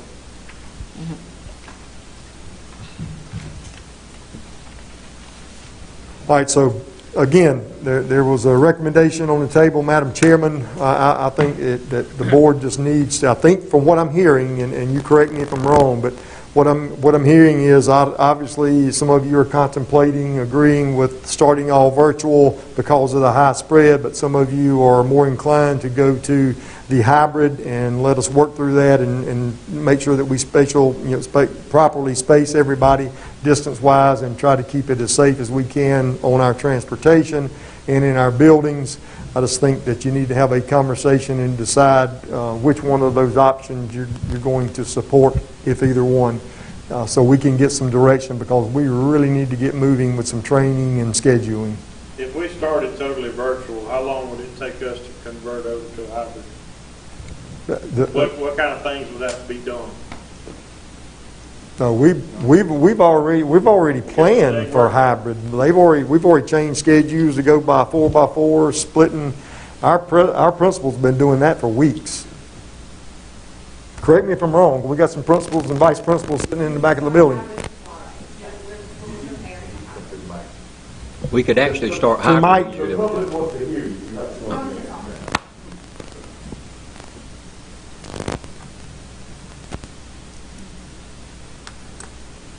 We could start hybrid tomorrow. We are fully prepared for hybrid. We've got our kids scheduled, the high school principals gave it down to the middle school and then the elementary school, so we're completely prepared for hybrid.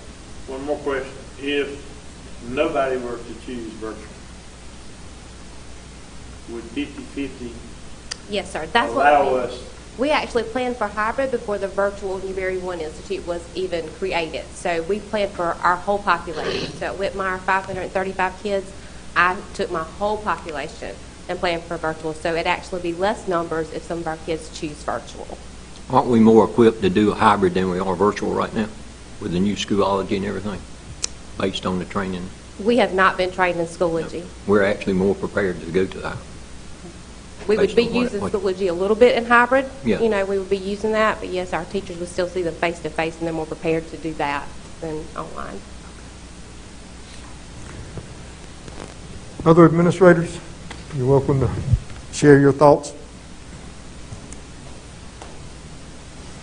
As you all are making the decision as how we move forward this year, I just wanted to piggyback off of one question that Ms. Metz had earlier, and that is if we choose to go hybrid, and our students are there in our building on Mondays and Thursdays, then they are at home Tuesday, Wednesday, and Friday. And our thinking with that is several of us have reading interventionists. So they will be with their homeroom teacher on Monday and Thursday.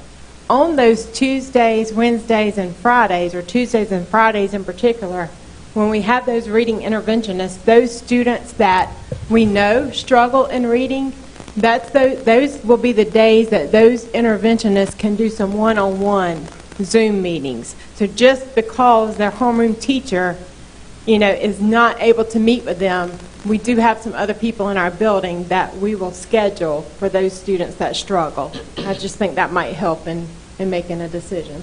I'm assuming that would affect our special ed kids as well? One-on-one time through Zoom?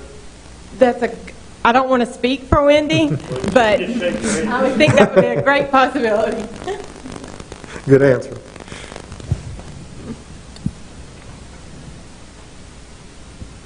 Every child is a regular ed child first. So until we figure out what we're doing for regular ed, it's kind of hard to plan for special ed because we've been advised from the state level to not make decisions for special ed kids until we know exactly what we're doing for all regular ed because they're regular ed first.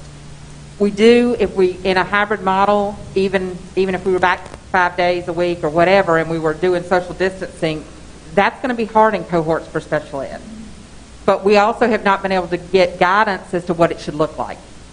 I was in a meeting, I missed a meeting last week, I watched it today from the State Department for Special Ed Directors, and they've admitted to us that they are leaning heavily on the South Carolina virtual schools to see how they have served kids virtually with disabilities, because that's not something we know how to do.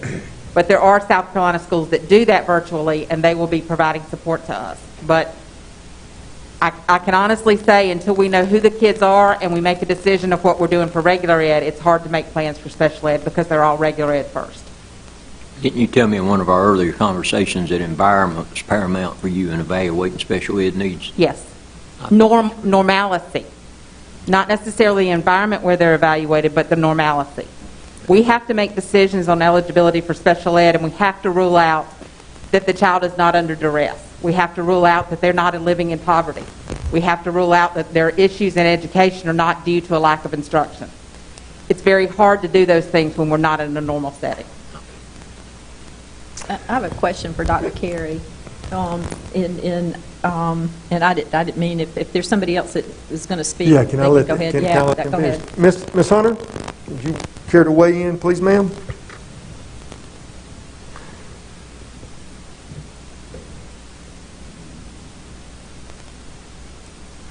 Good afternoon. Pretty much, I believe we are ready to do the hybrid schedule, but I do ask you to really consider, it's not just the kids, it's the adults. And I think right now I have a teacher who was diagnosed with COVID.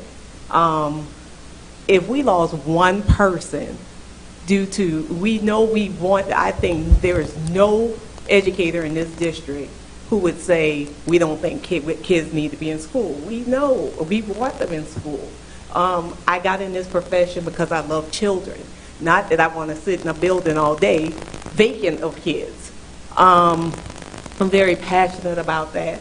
And I think board member Curitan said, sometimes when we're not touched personally, my dad is fighting for his life in the hospital right now, and with COVID, and I don't know if you're not touched personally, and for me, probably a month ago, I was just kind of like, well, I don't know, and I probably would have said, yeah, we could probably do the hybrid. But I wouldn't want anybody to hear what I heard on the phone this afternoon talking to my dad, who barely can breathe. And we know that kids can be affected by it or they can be asymptomatic, but at the same time, they're bringing it to adults in the building. And I just don't want to risk I don't think the risk is, yes, we could get in that car accident coming to and from school, but at the same time, when we know this disease is out there, and we know people going to ball games, people aren't wearing masks, people aren't social distancing, we as a community will have to make sure we hold each other accountable so we can get the kids into school 5 days a week. I think that's very important, but that's my 2 cents on it. But yes, we are prepared to go to hybrid model, but at this point, virtual, as we said, our teachers do need the training for Schoology in order for that to be successful. But that's my 2 cents on it. Ms. Hunter, your point is great, but don't you also, when you acknowledge that people are getting COVID in schools not even in session, don't you think we can actually provide a better environment than some of the ball games I've been to and some of the things I've watched? People have no concept of social distancing anymore. I do agree that, definitely we will be on it as far as, I've talked with my task force team with my school that we will have to, the monitoring and supervision has to be on point. We can't have teachers gather together having conversations. They have to pay attention to what kids are doing, making sure they are social distance, making sure that they're doing everything that they need to do, making sure they're washing their hands and those sort of things. But at the same time, we know that there are families who aren't doing it, and they can bring that into the schools. And so many of my kids, I can only speak for Gallman, a lot of our parents, well, a lot of our children live with grandparents, and they take care of the that's the one I worry about. And that's a concern of mine. It's not just, I've lost a student before, and that was something that was out of my control. I've lost a teacher this past year. That was out of my control. But when we talk about something we can control as far as bringing kids in, knowing that there's a pandemic, I don't want to not have them in, but, but I just think if the experts are saying that we are at high disease activity and the numbers aren't going down. The numbers, inevitably, I know y'all have probably all heard this, folks in our community don't agree with the numbers, and everybody that says that, that's fine. You don't have to agree with them. But when we're making a decision, that's the only thing we have to go with. Right. And as a reading teacher, as a science teacher, as a social studies teacher, I always tell my kids, if you take a position, it should be based on data. Something you research from the text, not just coming off the top of your head or saying this is a conspiracy or this is made up or whatever. I can't find that that's political. My dad's in the hospital with COVID. That has nothing to do with who he voted for. My sister tested for COVID. I lost a cousin last week who died from COVID. My cousin lost her mom from COVID. So that's real. And I just think that we just have to base decisions on data that's provided from experts. Period. So you think children would be less safe in school than they would congregating like they are now?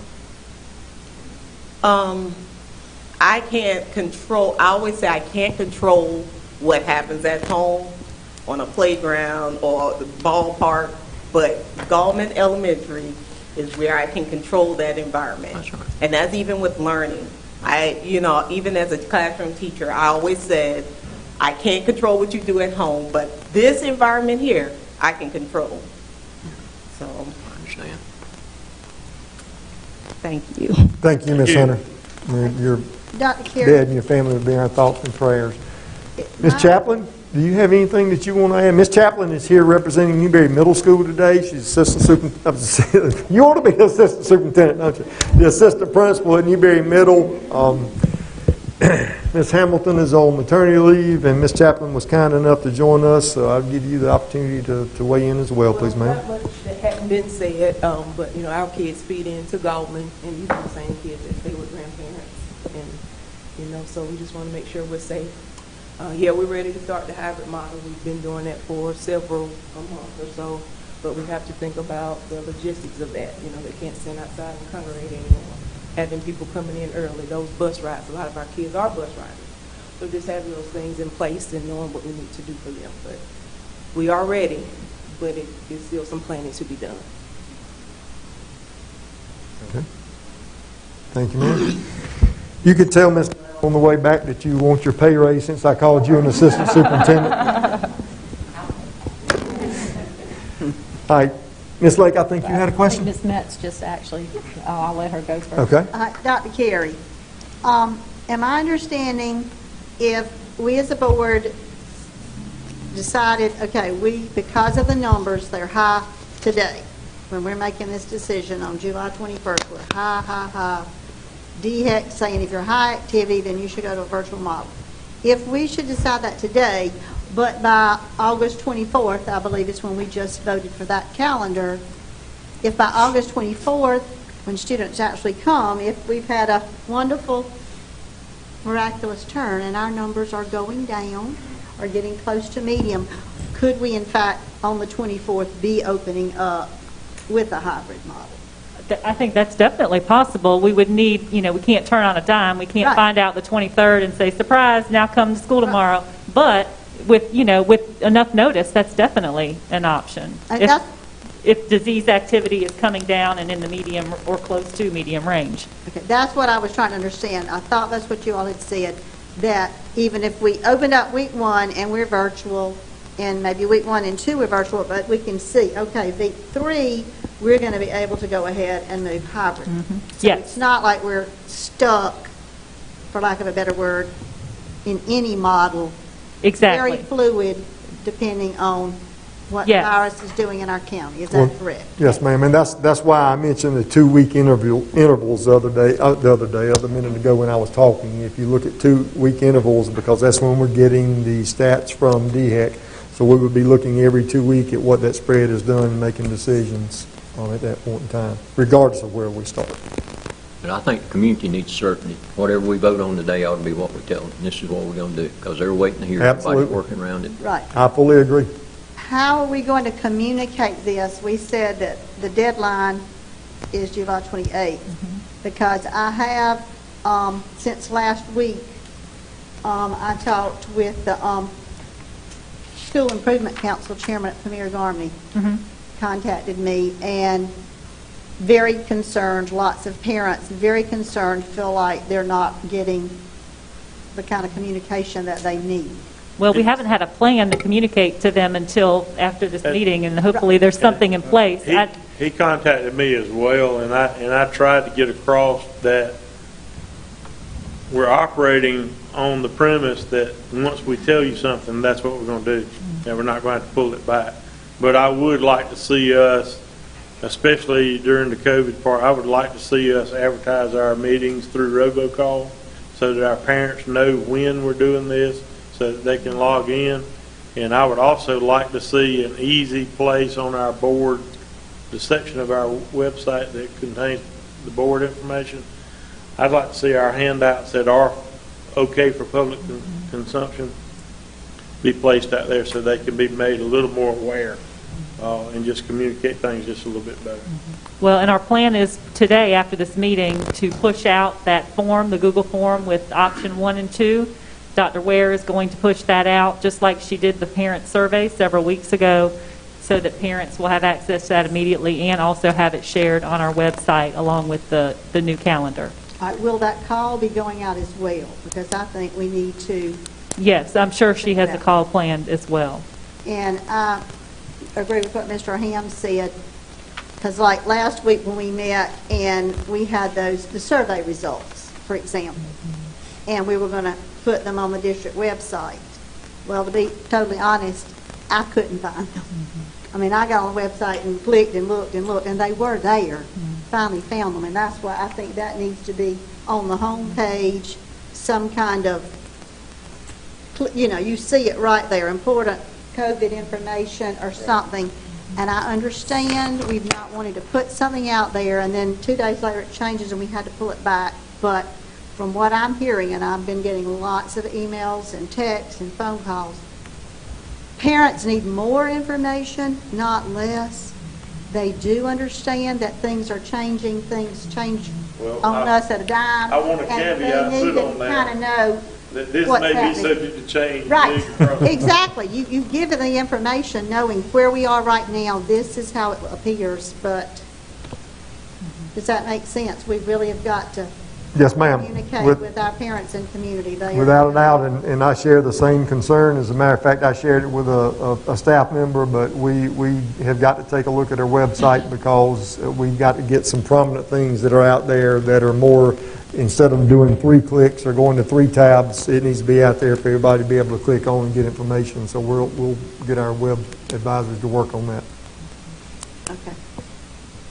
I guess, and it didn't have anything to do with the hybrid model, but one of the things that I know that when they start with the, what do they call it? The LEAP and the PD? Yeah, the LEAP. Yeah. When the community comes in and we have to test our kids to evaluate them. Of course, they haven't been in school, so, I mean, what kind of testing do you come up that's fair to them? And then it's my understanding that some of the testing is 2 or 3 hours long, so when you're bringing the kids in, I mean, what are you going to be doing with the parents in the meantime? And are parents aware that, that they may be having to hang around that length of time? Yeah, we are going to have to take a look at that. Unfortunately, the State Department has been very specific as to which tests we can use. And the one that we have access to that our district has partnered with is iReady. So we have to do that for reading and math, and we'll have to communicate with the parents that, your child, we're going to have them make appointments. The principals will be reaching their staff. And that testing takes how long, that one? Well, it just depends on the child because it's adaptive. So some students may finish in an hour. Some could take 4 hours if they have a disability or if they just are a slower worker. There's no way to know definitively. So we'll have to set appointments with the parents and the staff, school staff will have to work with them to have them come in so they can be socially distanced and take the test in a small group. It's computer-based, so it's not a one-on-one where you have to actually administer, with the exception of our test for kindergarten. That's a whole different ball game. But again, these are the tests dictated to us by the State Department. Right. So we have to follow those guidelines. When they come in at that time, too, will we have all of our packets and everything prepared for them, and will we have the laptops ready and the iPads, those things ready to be able to hand out to those kids at that is our hope. Particular day? Our hope is, and that was another reason that we proposed starting a week later so that we could have time. We want this to be for lack of a better phrase, one-stop shopping for our parents. When they come in, they'll get their student hopefully registered because we see no need for them to come in and register in a couple of weeks and then come back for LEAP. They'll come in and register. They'll come in and get their student assessed, and then they'll get the device and be able to open it up and see how to log in and let the teachers show the students what's there. So that is how we would like to do it. Okay, and I don't know whether you can answer this to Mr. Suber, but obviously you've been meeting with your principals, and then recommending as far as the virtual model or the hybrid model, and we've heard from a few, the elementary, and then of course Ms. Stribble, who has all age levels there, what's the majority of the feedback you're getting from them? Do they all feel like that they're, whether you go virtual or whether you go hybrid, are they all prepared that, or feel ready that they can do that, or have a plan in place? Yeah, but again, and they'll give you the same concern, but that's the reason we've got to make a decision and move forward, because we've got a lot of training to do, whether it's with Schoology and getting all of our teachers comfortable with the learning platform. You mentioned technology a minute ago, and I think we shared this with you last week, and Ms. Lightsey can follow up on this, but all of our devices may not be here by the first actual week of school. We're looking or tracking at mid-August, but if they're not, We've got enough devices on hand. Some of the iPads are a little bit older, and once the new ones come in, we'd switch them out so they can run all the programs. But yes, we are prepared to start. But there, again, like I said a minute ago, we have a lot of work to do in a very short period of time. So whatever decision we make, we need to make it, and we need to start training and getting our people ready to move on with whatever learning model we accept.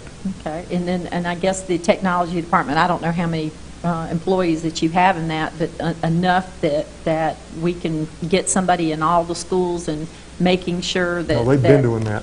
Okay. For over a month. Well, I mean... That's what we do every summer. Yeah, but I guess that, the thing I'm hearing back from a lot of the teachers is that they don't feel like enough has gone out, that they don't feel prepared.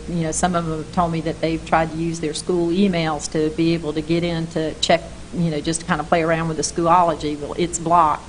So some of them have told me that they've gotten into it because of, or through their personal emails, and that, and since I don't really know anything about the program, they were wondering whether the information that they have, whatever they've done in that, whether it can transfer over into, their, once they access it with their school email. They won't be able to access Schoology with their school email until we actually have training for them provided by Schoology. So they can go in and play, and some of them have gone in and made accounts using personal emails, but they can't go in and actually do anything until they're trained, because the folks at Schoology, and very much to their credit, this is a good decision. They don't want folks just going in and doing whatever and playing around that they'll have to maybe undo if they've not been trained yet. So we are waiting on that training, and that's something we will definitely have in August during their LEAP and PD days. Well, I get, again, I mean, just because I'm hearing from so many teachers, and I guess like everybody else, I mean, they're anxious, and there's a lot of anxiety there, and I know a lot of them feel like me that, I mean, although I handle a computer, I'm not computer savvy, and so when, I sit in front of a computer and I have a brand new program, I mean, it takes me a while to kind of wrap my head around it, and, and I think that the thing that they're worried about is that, if we open up, with a hybrid model, or if we go virtual, that they have, not only getting ready to start the school year off, but now they've got all that other pressure put on them. Sure. And that's why they have those 5 days of professional development, and then the folks who are K through 8 have LEAP time as well that has professional development built into it to get ready for that. So that time is there. And, quite frankly, we're under a contract with Schoology, and they're pushing out professional development to places all over the country. So we've got to take our time, and we've told them that there's school is coming up and it's important. But, we're one district in a nation of thousands. So we're going to have to, we're at their mercy to some degree. We've done everything we need to do, but we're waiting on them to be able to offer the PD. The other question, or the other issue, even if we could begin to offer that PD next week, our teachers aren't paid right now for that. So that gets us into a situation where if we're offering PD that we're expecting them to take their time during the summer to do, can we legally do that without providing them a stipend? So, there are some teachers who would prefer to have that now. There are some who would prefer to wait until their first day of work. We can't make everybody happy. Right. But we're aiming to do the right thing. Since the professional development would be COVID related, would we be able to use COVID funds for that stipend? Not for almost 800 people. That's a lot of money. Okay. You have to move it somewhere. And again, we have some teachers who would gladly want that. We have some who are still on vacation or have other responsibilities. So we have to remember them as well. I know some teachers want it. Some teachers would rather wait. Again, we're going to do right by them and do the best that we can so that we can roll this program out and do it with fidelity. And so as not to make nurse stand back up, I'll ask Mr. Seaver, if we did any kind of hybrid where we had people coming in, students coming in 4 or 5 days, are we prepared to take temperatures in the mornings? Or are we prepared? What are we prepared to do? Not recommended, but I'll let the expert tell you about that one too. Yes. Currently, DHEC does not recommend mass screenings, temperature screenings.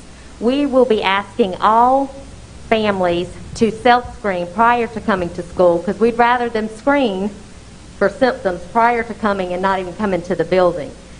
With temperature checks, and if you read that American Academy of Pediatrics thing, they also addressed a little bit the temperature checks in there as well, as the benefit not outweighing the risk, because it doesn't catch those students who are, or people who are asymptomatic, those who are contagious 48 hours prior to showing symptoms, and those who take medicine prior to coming to school. So then if you look at trying to do those mass temperature checks coming in, then that just delays learning. So now if something changes with that with DHEC, but again, our proactive stance is to have them self-screen prior to coming to school for symptoms. And we want our staff to do that as well, because we'd much rather contact the nurse at the school, the principal, their supervisor if it's a staff member, saying they have symptoms before they ever come on to the school grounds to try to mitigate that as much as possible. Mr. Stuber, I have another question for you. That in the schools now, that again, this is all based on if we go with a hybrid. That have we started marking off any types of spaces to help the teachers be able to identify the social distancing? We met with our principals probably 3 weeks ago and asked them to start looking at social distancing in all of their classrooms, set up a model and things of that nature. We also have ordered all the signage that is required to put at the main entrance, but then also we've ordered the little spots, if you will, the social distancing spots and arrows if we got directional. Still yet to be put in there then. Yes. And then I guess I know that Gallman, Mr. Rawls, was under construction, that by the time that the August 24th comes around, or by the time that they have students coming to register, or is their school building going to be done and ready to go? It will be. That extra week is going to be a blessing to us. Okay. All right. And then if we have, and I'm looking down at my paper because actually, I've had several people asking questions during that thing, but that, should somebody have a COVID symptoms, that have we, designated rooms already in all the schools that what you would do with those students? Yes, correct. I have worked with principals. I've asked them to identify isolation room. Some of them have asked me to come help them identify because space is at a premium. So I've gone to those sites and we've identified a system for that. Yes, ma'am. I mean, and I know again, not to discount what the district is put forth for their recommendation, but I know from my feeling that I would rather be safe than sorry, and I feel like that. I mean, we need to at least give it a try to where we get these kids in school some, and it sounds like things are put in place enough that if we had to back off, if we did have an outbreak, that we would be able to back away from it quickly. Just one quick comment from Ms. Ulch. Those toolkits you put together were extraordinary. I read both of them. I thought you did a great job. You might have some other help I didn't know, but you covered everything in them, so I appreciate that. Thank you. Any other questions? Ready for a move? Madam Chairman, it's in y'all's hands. Madam Chairman, I move that we put forth as option one for the school district of Newberry County a hybrid schedule that we have discussed at length here today. I second. I third it. How about discussion? Any discussion? Can we have weekly or bi-weekly updates, as Ms. Lake was saying, monitoring these things at a school level, at a district level, and if we see something's wrong, we're going to change it right quick? Yes, sir. And like I said, 2-week intervals as far as the metrics coming out, but we'll be monitoring on a daily basis as far as what's going on in the schools. Absolutely. Now, having said that, the virtual is still short. Number 2. Is that right? We're going to call virtual number 2. You're talking about Newberry 1 e-learning? Newberry That's 1 option 2. The parents still, regardless of So the parents would have the option to either send their kids on a hybrid schedule or do the Newberry one. Yes, sir. Regardless of what you decide as to how we're going to open, the Newberry one is still an option for every parent in the school district. That's the survey that's going to go out, and if they want their kid to be virtual, based on their premise of what they believe the disease activity is going to be, or if they want it to be virtual just because of the fact that they don't want hybrid, then they've got that option. Every parent in this school district has that option to go virtual. And Mr. Ham started the conversation. If Newberry 1 enrollment turned out to be significant, we could very well go back to more days in school with less students. That could be a possibility. Okay. By the same token, if it's not significant, That's right. then we may have a problem. Yes. Well, we know we can do it based on y'all doing with the students right now. I think the family and the community just want to have some, this is where we're going, this is what we're shooting for, and I think everybody's understandable. Certainly. I'm comfortable with the hybrid choice because we do have the Newberry one choice. Because I've looked, I've got parent surveys here, what they were saying, and to me, we're giving them the choice. So if you as a parent, you just really don't feel comfortable, I don't want mine coming 2 days a week in a building with other children, then you do have a good virtual option. Whereas if we say we're going to open up virtual, I'm not sure that that's really the same quality virtual option as the Newberry one e-learning. That's my concern here. So I personally, we're giving parents a choice. So that's the main thing. No parent's going to be forced, obviously, to do anything that they feel that's not safe for their student, their family circumstances, everything. So I'm comfortable with those two choices. Dr. Hunter, your bus is going to be able to pull it off? We'll make it work, sir. If not, we'll right back in front. We'll let you know. You know, and I don't know, I guess that the last thing that I would say, and I know that, and I would be glad to send this to, you know, any of the parents, and I know the district office would be also, but the survey that you did do in breaking it down, you know, to the schools so everybody can see what what their community as a whole voted for, and of course the two options on here, one was kids returning, you know, would they be comfortable with kids returning face-to-face or being home, and that percentage, you know, really looking at my area was 16%, 13.4%, you know, and then with where it asks for that they feel comfortable with them returning as long as South Carolina DHEC, you know, guidelines. I mean, you jump all the way up to 59%, and so, you know, again, that just sort of tells me is that, you know, parents want the option to be able to make the choice to, if they can't get them in there, you know, for 5 days a week, that they at least want the option to be able to try to, you know, give it a start to see what happens, and to start. And I think even those parents that want the face-to-face, that if they saw that, you know, that, I mean, they were outbreaking everywhere, and that, you know, teachers were, you know, not being able to come to school, or, you know, kids were getting sick left and right. I mean, I think that those parents at that point would, you know, they would understand why we need to go to virtual, but I don't know. I guess I feel like we need to at least give it a try.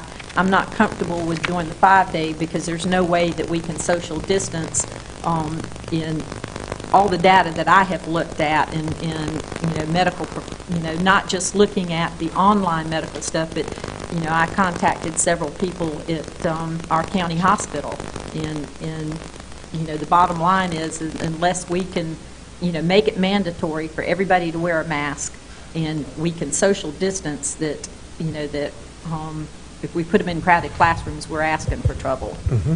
Yeah, I spoke with a physician here in town and asked him about medical conditions that would preclude someone from wearing a mask. And I'm not wearing a mask right now, but I'm distanced. I would put a caveat on going back hybrid as long as we require a mask. especially on the bus. Yeah, they've got it outlined where they're in the community areas and I everything. think we need to go ahead and make that known as a board. And Y'all are okay with that? I believe these good health practices that we're initiating are actually going to help cut down on the seasonal flu and other things. These are just good things to do. We don't need to have as much contact as we do all the time. Right. Well, I mean, if I heard Ms. Ulch or understood her correctly, I mean, I would agree they definitely on a bus, because it's closer quarters, need to wear a mask, but it's like you said, if they aren't in the hallways and they're in their classrooms, and the classrooms are at 50%, and they are social distancing, then they would be allowed to take their mask off. Right. As long as they're social distance, that's your key word. Just like we are right here. Right. Yeah. We wore our mask in, we'll wear it out, but once we got in our seat and we were apart. Right. But in commons areas, hallways, and things of that nature, it would be mandatory for everybody to have a mask. And I would think that, that would be. Yes. I would also say, when we talk about not being comfortable 5 days versus 2 days, it don't matter if it's 1 day. If you go in that school building and the virus is in there, you're going to get it. I think that's what I'm afraid that we're not really listening and understanding, and don't take it personal. It's just me hearing everybody, talk. And I mean, no disrespect, but do you go to Walmart? do I go to Walmart? No, I do not. I haven't been to Walmart. You haven't been shopping anywhere? Yeah, I've been shopping, but not in Walmart. Not in Walmart. The point is, but when we talk about going into the school building, also I'm an adult, right? I make that decision. The kids, we make the decision for kids to go back to the school building. Who makes that decision for them? And so I'm grown. I can put my mask on. I can afford to go to the doctor. All that stuff. So we talking about me personally. It's not personal. I'm saying if we're gonna listen to the experts, listen to the expert. Not let's get up here and talk about X, Y, and Z. Because if we're gonna get personal, I would say that African Americans make up 29% of the South Carolina, and they make up 49% of the people hospitalized from COVID-19. That's personal.